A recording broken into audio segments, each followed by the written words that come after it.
podcastin Zëri Zanatit me mua Floger Talesi, your favorite writing witch. Si gjithmonë, pas një farkohe dhe një vonese të vogël, jemi këtu tek One Connect Happy për episodin e radhës të podcastit. Dhe mundesh pak kohë ta gjeja këtë radhë të ftuarin, dhe jam shumë e lumtur që erdhi sot. Një i ftuar i veçantë me një profesion të veçantë, sidomos në periudhën e AI-së dhe zhvillimin e teknologjisë AI-së, e cila ka kërcënuar shumë këtë profesion. E kam sjell për të treguar nga ana e tij si një profesionist i lirë se nuk ka as computer, as teknologji, as AI dhe as një gjë tjetër që mund të zvendësojë atë çfarë përcjell vërtet ky profesion. Sot kemi të ftuar Griseld Hoxha, fotograf nga Durrësi. Mirë se erdhe Griseld. Faleminderit për ftesën. Faleminderit shumë që erdhe, ta di shumë për nder sepse e patëm për të regjistruar së bashku ditën e diel. Nuk arrita dot ta kap unë dhe më erdhe sot, kështu që faleminderit që jemi, po. Ti je fotograf, po jo fotografi, thjesht je profesionist i lirë, nuk është se punon vetëm për një vend, punon me klientelë të ndryshme dhe je tregimtar vizual, nëse mund ta quaj unë këtë. Dhe prej vitesh punon midis fotografisë urbane, bën foto urbane, Po ai është realiteti ku jetojmë. Eksakt. Jo të gjithë e tregojnë aty ku po jetojmë. Po pra, dhe dokumentaret. Pra ti teknikisht dokumenton realitetin.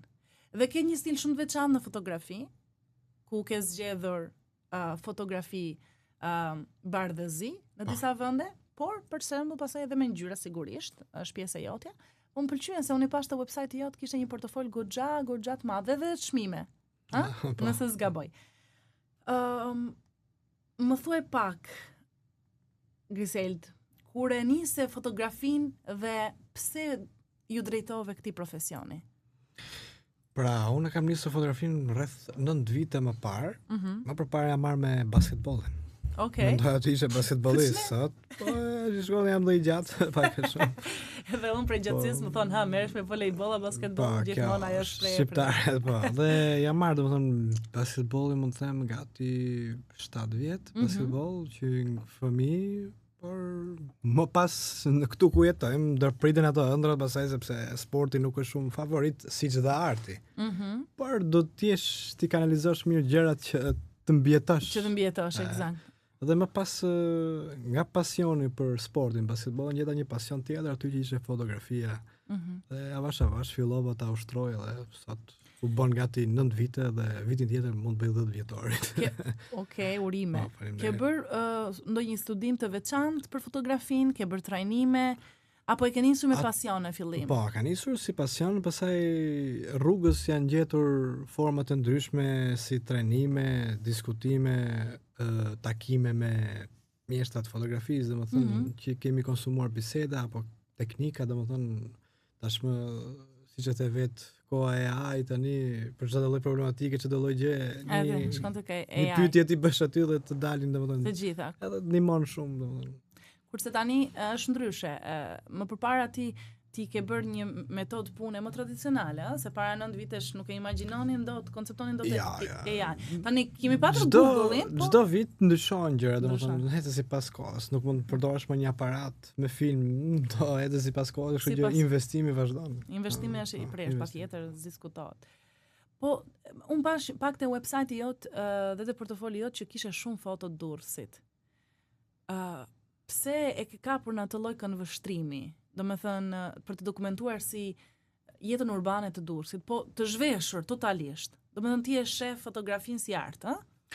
Është si art dhe si një mision fotografia, sepse dakor ti thua dua një fotografi të bukur tani siç jam ulur aty, po më tregoj çik bukur. Okej, është dhe kjo një pjesë, por fotografia është mision të tregojmë të vërtetën. Është një armë që ne e përdorim për të treguar të vërtetën në të tilla situata. Pse dakor këtu mund të jetë vërtet bukur, por mbrapa te nuk është aq bukur. Do ta tregoj vetë pjesë. E tregon vetë pjesë. Pra fotografia i përfshin këto koncepte të gjitha. Do të tregojmë realitetin siç është, jo të manipuluar.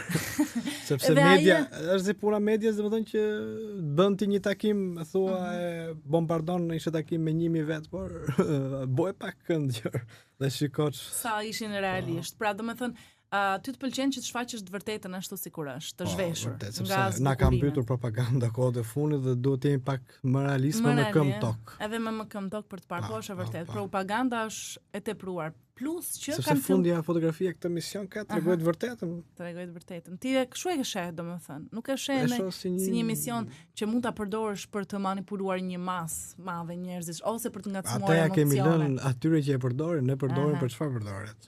A e kuptoj. Pra, teknikisht fotografia është një profesion i pastër. Është për treguar, po, është treguar një histori fotografia, për treguar një vërtet. Kjo është, nuk është fotografia, e kanë deformuar pak sa që. E kuptoj.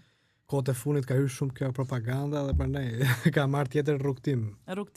Po kur e nise projektet e tua si fotograf, si fillove domethënë të mësosh përmes gabimeve, përmes trajnimeve, si e që rrugtimi, ma shpjego pak. Po si çdo njeri që e nis domethënë me ato vështirësitë e veta, domethënë që është pa lek në xhep. Dakor, se të nisësh bësh fotografin, do të blesh një kamerë, domethënë nuk po themi të blesh atë high quality më të mirë, sepse si fillestar që do blesh një ekonomike, por nuk kushtojnë pak. Po që duhet bësh një herë punë. Duhet bësh kompromis. Po, ta shtrish një herë, domethënë ta ulish kokën domethënë mirë, që të punosh, që nxjerr disa të ardhurar për ta bler paktën një aparat ekonomik, më pas të fillosh, nuk është të thënë gjithmonë të jesh të vesh një çmim shumë lart, se je fillestar, do të bësh një herë njohjen, kesh një bagazh, një portofol një herë. Mund të shkosh dhe diku ke miq, mund të krijosh një eksperiencë për të bërë disa fotografi që ty do të shërbejnë për të mbushur portofolin, që të ardhmen të vjen një punë, ti e shet, shiko unë kam bërë. Dhe kështu ndodh ajo referimit pastaj që me kalimin e kohës ndryshon edhe çmimi, sa më i mirë dhe sa më shumë vetbesim krijon. Sepse kohët e fundit, domethënë një të gjithë, po disa kanë atë egon që unë e bëj, por avash njerë nuk njeh njëri, do të nifesh më parë, do të krijosh një lidhje, bëj diçka edhe për komunitetin, domethënë, që të krijosh popularitetin. Pra kjo është, mendoj, rrugtimi i çdo profesionisti të lirë. Pra që në fillim e nis me pak, e nis me sa më shumë klient, edhe ndonjëherë edhe duke bërë më tepër se ç'duhet, duke bërë diçka gratis pa. Po, patjetër, është derisa që të fitohet edhe vetbesimi personal. Po, është mendoj se të gjithë profesionistët e të lirë identifikohen, sepse edhe unë jam e tillë, dhe kjo është rrugëtimi që ti e ke me pasion atë gjë, nuk është të thënë që do ta bësh çdo gjë për para. Patjetër. Do ta bësh me zemër. Ashtu është. Cilat pastaj masi mbarove këto, si thuash, këto projekte, kur e kuptove ti që për shembull, duke bërë nga një projekt në tjetrin, se ti nuk mbulon thjesht fotografi të dursit, bën dasma, bën raste ditëlindjesh, i bën të gjitha ku të rastisi, se normalisht gjithë do hajmë bukë, si i thonë. Ku e kuptove dhe fitove vetbesim të plot që ti realisht mund ta bësh këtë profesion tjetës? Domethënë rreth cilit vit, se ke gati 9 vjet. Po, besoj është proces i gjatë. Po, është proces i gjatë sepse është momenti që nuk do dorëzohesh. Në moment që ti nuk dorëzohesh, do thotë që ti po arrin ta bësh atë profesion, sepse në moment që ti dorëzohesh, mund të kesh blerë dhe investimin, mund ta kesh bërë, por vjen një moment që lodhesh sepse nuk shkojnë gjërat siç duhen. Por do ta kalosh atë me sforcë, do të mbjetosh, si më thon, sepse fotografia domethënë është si çdo lloj profesioni tjetër që ka ato problemet e veta, konkurenca, gjërat që. Pa ka lidhje shumë me disiplinën e një basketbollisti? Apo janë dy gjëra krejtë ndryshme? Apo disiplina ekziston njësoj? Është gjithmonë puna në grup, sepse ke të bësh gjithmonë, këtej i ke tifozët në basketbol, këtej i ke njerëzit. Sepse po njësoj, pra me njerëzit do merresh. E kuptoj. Pra disiplina është e ngjashme, edhe me, domethënë, mënyra se si punon, që sepse nuk është thjesht pjesa e fotografisë, me siç kuptoj unë, është pjesa që ti duhet të shkosh të lash fotografi, ti sistemosh, për shembull ti mund të shkrepësh. Jo, ndjes, se harrova që jam e vjetër, mos ma vëre. Jo shumë. Me prindin e vjetër, po nga ana digjitale ti do bësh dhe pjesën e digjitale, pra Photoshop, do sistemosh, do. Ajo është procesi i dytë, se do dash një herë në terren. Do përgatisësh terrenin, ne jemi se tip psikologu, do psikologjisim person që kemi përpara kish, sepse nuk e dim si e don ai, në cilën formë.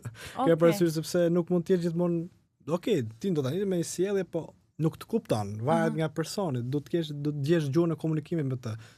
Duke psikologjisë kështu më pas ti kupton ai çfarë kërkon, si do t'ia thuash, kupton. Më pas do të fillosh procesin e punës. Nga ajo pse do shkosh në studio të shkarkosh materialet, bësh selektimin, rregullimin, se gjithmonë punën terren nuk është si puna në studio, që ti i ke vënë drita siç e ke bërë këtu, i ke gati, vetëm shkret pap. Po. Se terrenin është diell, është shi, ka shumë vështirësi, terreni. Dhe ka një proces punë. Më pas, i sistemoti këto, do t'ja dërgosh, tani nuk është më siç ka qenë me USB-ra, me disje, i çoj me link direkte. Pret atë momentin kur klienti thotë, shumë bukur, bravo. Ke dhe nga ato që nuk kthejnë fare përgjigje këtu, përderisa s'të përgjigje do t'i ketë pëlqyer. Pastaj kur ka përgjigje gjithmonë ka diçka që nuk shkon që shumë bukur, po shiko se po sikur kështu. Po duan rregullime, duan pasagjerje. Përfshihen të gjitha në faturë këto, besoj. Po. Shumë mirë, se varet sepse ka një kategori, domethënë si puna e saj ku shkon por si një sufllaqe don me ketchup, pa ketchup, kështu është kjo. Fikse dhe punë e kësaj. Pra kjo është e di unë fotografinë e kam parë si diçka të veçantë, se nuk është vetëm sikur the ti më pëlqeu ajo pjesa e terrenit, që nuk e ke të ragati, dhe vigjilenca është shumë e lartë, që ti të rish gjithkohës vigjilent dhe të kuptosh momentet e duhur se ku kap drita. Se të thuash, ku di unë, ke bërë një dasëm në Durrës anë plazhit, kur kap golden lighti, drita golden e perëndimit, ti do rish gati që ta bësh me dritën perfekte aty momenti. Sepse për shembull, Durrësin, Tiranën ti e njeh terrenin, por ka rastësi me një vend tjetër që ke qenë, por nuk e njeh terrenin nga ana profesionale, nuk e din këndet gjëra dhe duhet ta studiosh herë më parë, më pas fillosh. Të ndodh që shkon në qytete të ndryshme? Po. Po paraprakisht do dal unë një herë të studioj atë mendjen time, bëj ato llogaritje të si punë matematike dhe fotografie. Patjetër, diskutohet. Domethënë ne shoh që e kemë përderisa e bën prej 9 vitesh, e ke me dëshirë dhe me dashuri të madhe. Po si kaloi nga basketbolli te fotografia? Si e zbulove momentin e fotografisë? Po të dyja pak a shumë sport është ajo dhe këtë tjetër art, të dyja pasione, art pak a shumë vetë edhe basketbolli është edhe. Ta rekomandoj kush fotografin? Jo, isha vetë i dhënë, domethënë kjo pjesa që më pëlqente dhe bëja ke basketbolli, domethënë përveç se luaja, ndonjëherë bëja edhe këtë marketingun, ke fotografitë e lojtarëve, kolegëve, ke rësysh edhe ngjiti po. Mendojnë se fotografia është sikur thash e njëjta sipas zhanrit, po unë jam e bindur që nuk është kështu, sepse sikur e përmenda, është tjetër fotoja që bën dokumentim të Durrësit për shembull, është tjetër fotoja që bëhet në një dasëm, në një ditëlindje, është tjetër fotoja që bëhet në një rast eventi, është tjetër fotoja që bëhet në një fest, një mbledhje familjare, domethënë janë të ndryshme, secila nga ato kanë ose dhe fotot institucionale. Po, ja një rast për shembull që foto e dasmës është e ke ti në dorë. I merr ti dhëndrin dhe nusën, i bashkon bashkë dhe e krijon ti. Kurse foto dokumentare është gati historia, ti do të jesh vigjilent, do të jesh i vëmendshëm ta kapësh momentin. Sepse nuk mundesh të thuash domethënë dikujt diçka, një situatë të bukur që ti je shef moment, jo të gjithë e shohin, ne fotografët kemi që ka desion që moment kur ne diskutojmë bashkë në kafe, mund të shohim diçka tjetër, të nxjerrim kemi aparatin, mund të kemi telefonin direkte. Çfarë bën? Kur je duke pi kafe, çfarë bën? Po prit pas kem kafe moment bukur. Nuk vjen më, kurse ke këto tjerat edhe i përgatit prapë. Mund të thosh pak më njëjta edhe me institucionalet. Institucionalet është pak e vështirë sepse ke të bësh me figura me kështu. Edhe aty mund mundohesh pak ti thosh shiko pak më kështu, por do shumë diplomaci. Domethënë ata ty të fotografi do të jetë diplomat për mendimin tim, nuk do të jetë gjithmonë i prerë, do të jetë, domethënë situata do ditë dalë nga situata, do ditë përgjigjet me njerëzit sepse fundja është një farë diplomacie edhe në fotografi. E di pse çfarë po mendoj në këtë momente për pjesën e eventeve, se ka ndodhur disa herë që ka pasur fotograf në evente të ndryshme teknologjike ku kam marrë pjesë, po edhe më tej, dhe kam vënë re që nuk jam kujtuar se ai ka qenë aty prezent.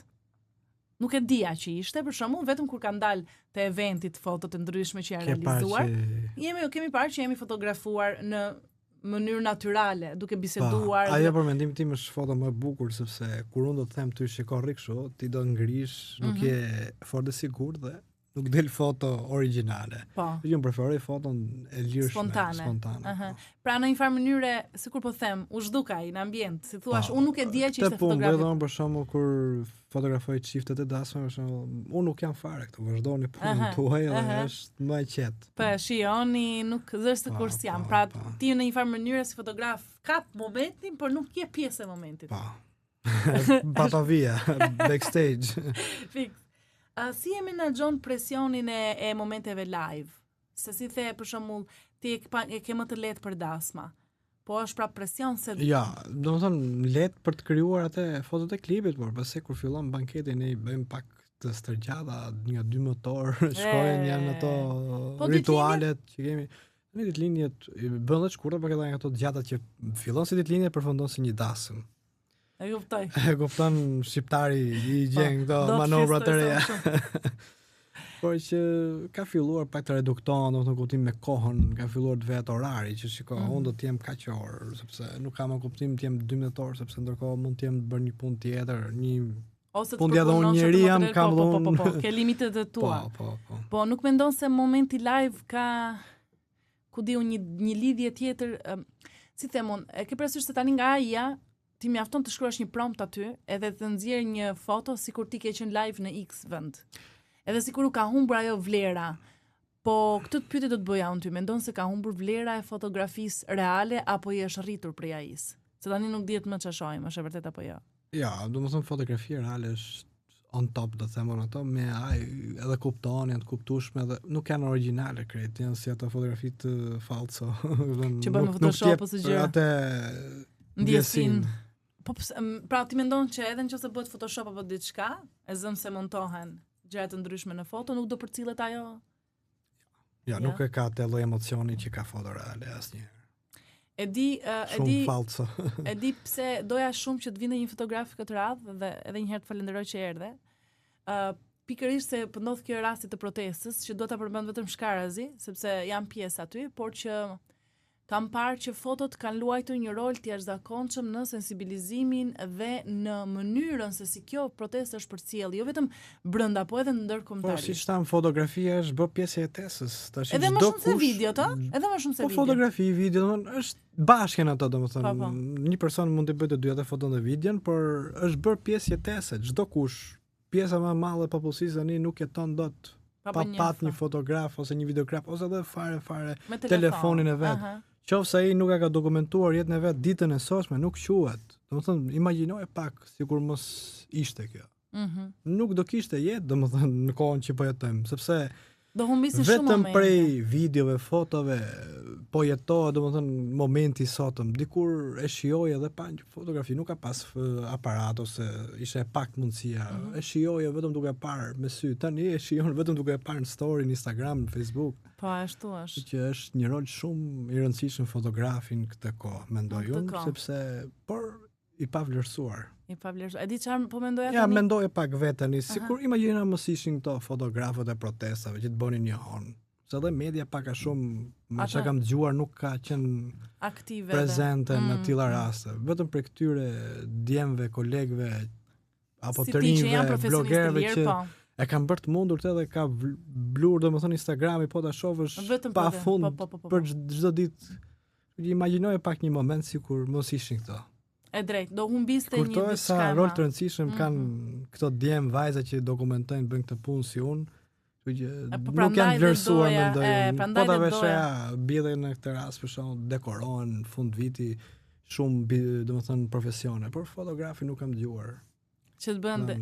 Duhen ndarë pra çmimet high. Kemi Shqipëria ka Marubin, ka Gjon Milin, ka edhe nga Durrësi, domethënë Afizi, domethënë kemi goxha. Ka ato tani janë në një moshë teksa të tyre dhe kur do ta marrim një nderim, sigur dhe nga qyteti, jo nga presidenti. E kuptoj. Pra duhet dhënë më shumë rëndësi. Me çka kam vënë re, fotografia nuk ka pasur ndonjëherë vlerësimet maksimale nga shteti. Edhe pse ato kanë qenë qytetën kohë më parë i dokumentonin dhe diktatorën. Po prandaj pra këtu do të flas, se ti përmend pjesën e propagandës. Tani e gjen shumë fotografin, po atëherë që ishin ato 2-3 fotograf dhe kanë ruajtur një memorie 50 vjeçare, që sot na duket wow. Si ka qenë kjo kohë, foto tralla, sepse tani shumë tralla, po. Tani gjen pafund në telefonin bab shkrep, s'është problem, po. Po da menosh si se çfarë roli po nuk kryen është njësoj fotografi. si kur ta bëj unë foton dhe si kur ta bësh ti që je profesionist, se ti arrin ta kapësh këndin, jam plotësisht dritën, dakord, momentin. por mbështes te që fotografi është bërë vërtet i rëndësishëm këtë kohë, po i pavlerësuar. Nuk është vlerësim se po merr diçka monetare, okay. Por vlerësoj atë sepse ai po bën gjithë atë historinë e kohës. Mu pëlqen shumë fakti që ti e soll në këtë lloj mënyre, në këtë lloj konteksti pjesën e fotografisë, sepse për shembull mediat vendase, sikur dhe folëm dhe diskutuam pak, nuk e kanë mbuluar protestën si duhet, as nuk e kanë fotografuar dhe shfaqur si duhet, po edhe gjuha që është përdorur ka qenë shumë e zbetë për atë që po bëhet realisht. Dhe nëse kjo është ndërtohet nëse nuk ka rëndësi, po dua të përmend media ka promovu, ka bërë dhe gjatë tjerë, po varet nga momenti është, siç thash pjesa propagandës që varet si e përdorin. Duhet të dalë tek pjesa e fotografisë që pa janë këta djemë të rinj që ti përmend edhe vajzat të reja që kanë arritur të kapin dhe të japin një hon kaq të madhe protestës, media është kthyer pak obsolet. Do me thënë e kot në këto momente. Jashtë loje. Dhe kanë nxjerrë dhe veten jashtë loje pa e kuptuar.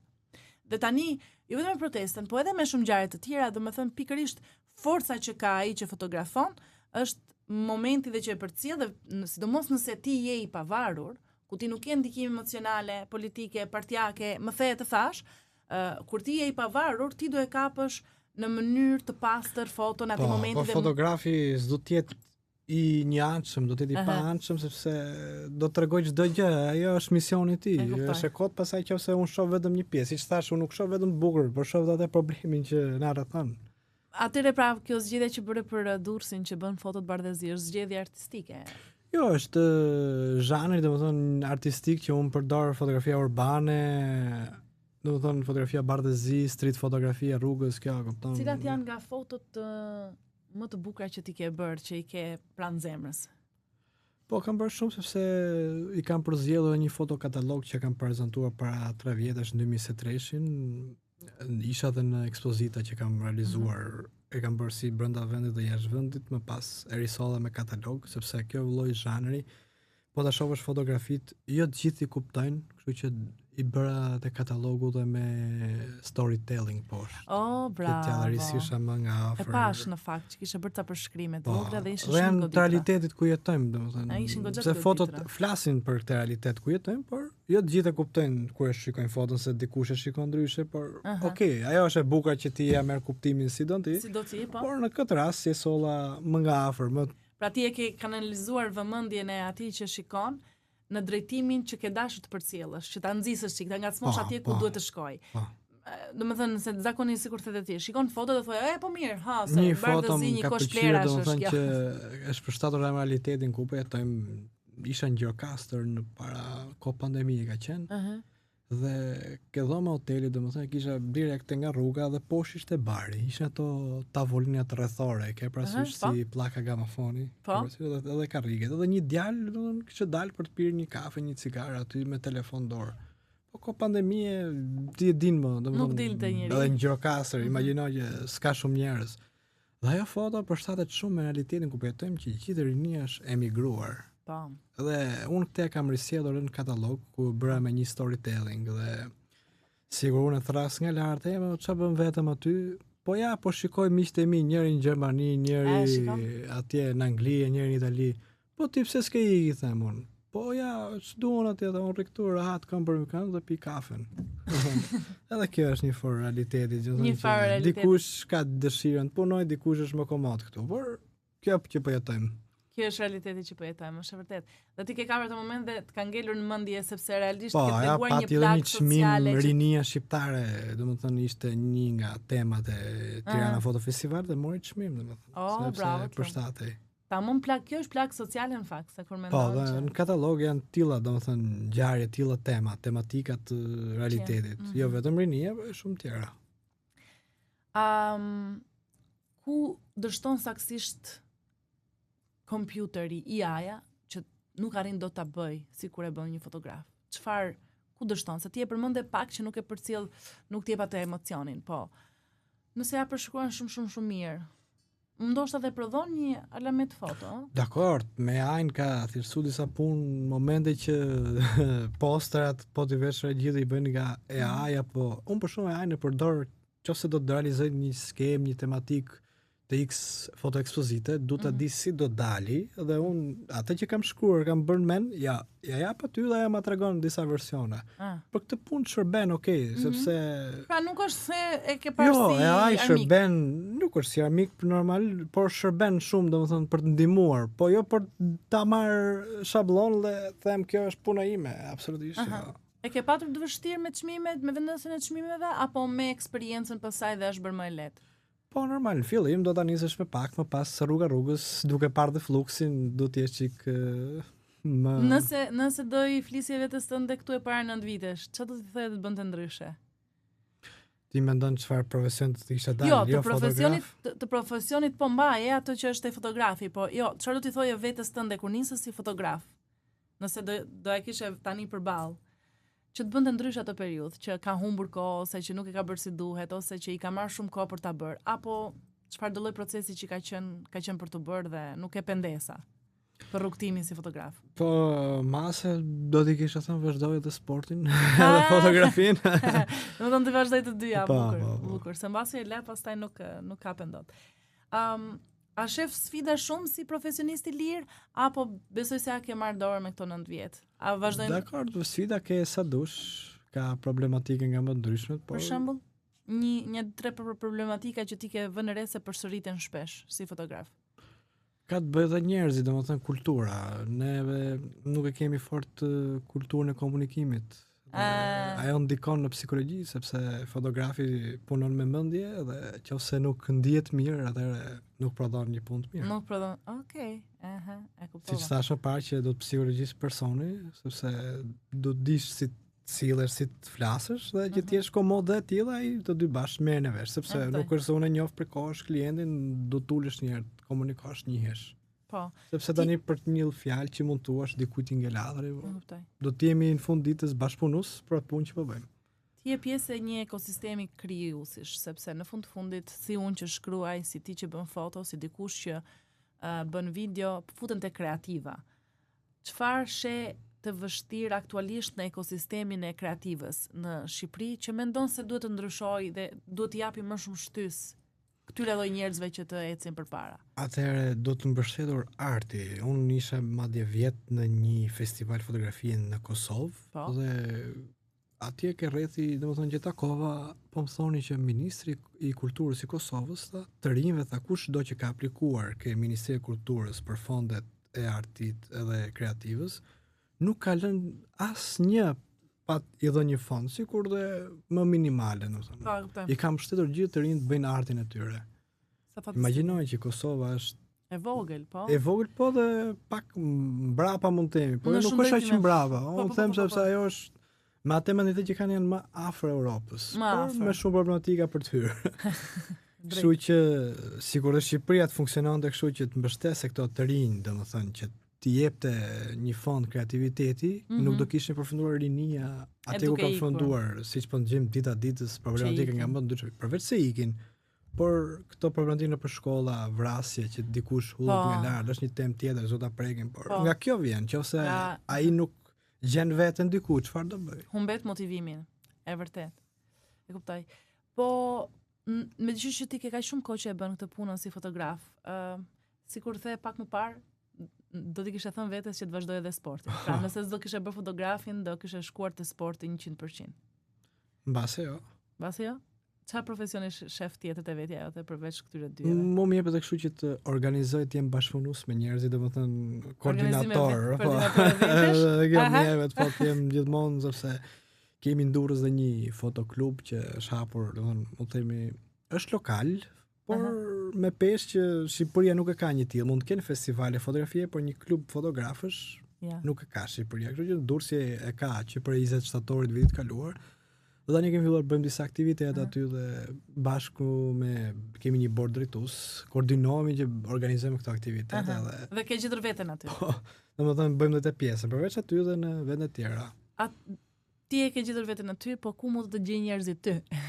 Njerëzit mua mund gjejnë ke website im grisedhoxha.al ose në rrjetet sociale një identik kështu është grisedhoxha.al. E kuptoj. Edhe në Instagram, edhe në Facebook, edhe në website. LinkedIn, website. Më shumë klientët i merr përmes referimeve apo i merr nga takimet që bëhet, domethënë referimet, networking, kjo është. Pra nuk është se ke një personal branding të ngritur, të kontaktoj nga Instagrami? Po ka dhe nga ty, por më ndryshe kur do t'jesh, është si punë fushate kjo, a deri dhe politikanin fushat takoj njerëzit që ke dhe fotografi do t'jetë kontakt me njerëzit se fundja punën me ato ka, nuk e ka me rrjetin. Unë të falenderoj shumë që erdhe, do doja nga ty vetëm një mesazh që mund të përcjellësh, sepse si i ri që je, mund të kesh diçka për thënë për pjesën e plagës shoqërisë, po çfarë do i thoshe ti të rinjve tani që të ndjekin ose që të mos humbasin motivimin, një diçka? Por ta ndjekin gjithmonë ëndrrën e tyre, domethënë, pavarësisht problematikave që janë, të vazhdojnë akoma përpara dhe të insistojnë me forcë, ta kërkojnë të bëhet ajo, mos ta lejnë me një anë, sepse nëse e lejnë, atëherë do demoralizohen. Nëse ato do të insistojnë, a do të bëhet. Duhet të këmbgulin, pra mos të heqin dorë. Këmbgulja është. Po këtu apo të hikin? Jo, pse do të ikin? A është vendi jon ky? Ashtu është. Prandaj po bëjmë protestën, që ta gjendit. Se mos s'më rrit pa e thënë këto se jemi në kulm proteste tani dhe akoma me frymëzimin me pathos. Falenderoj shumë që erdhe. Faleminderit ty për ftesën. Falenderoj edhe Meriadën që më ndihmoi me regjizurën, edhe One Albanian sigurisht për vendin që ma japin gjithmonë. Ne do shihemi në një episod tjetër me një tjetër të ftuar interesant dhe do flasim po ashtu për gjëra shumë të bukura. Ju përshëndes. Mirupafshim. Mirë se erdhët.